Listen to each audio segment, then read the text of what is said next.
Ginawaran ang DA Kabuhayan at Kaunlaran ng Kababayang Katutubo o 4K program sa Kusardiyan ng Gawad ng Pamamalakad bilang first quarter 2026 project management champion. Ito ay dahil sa mahusay na pamamahala at epektibong pagpapatupad ng mga programa at proyekto.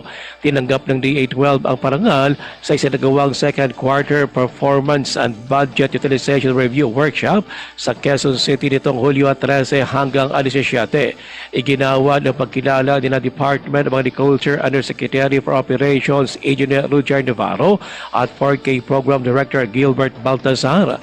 Ito ay bilang pagkilala rin sa dedikasyon at kausayan ng DA 4K Kusardiyan sa pagpapatupad ng mga proyekto para sa mga benepisyaryo. Ayon pa sa ahensya, magsisilbing inspirasyon ang naturang parangal upang lalo pang mapapabuti ang paghatid ng serbisyo at maisulong ang mga layo ng 4K program. Ruel Usano, NDBC Bida Balita.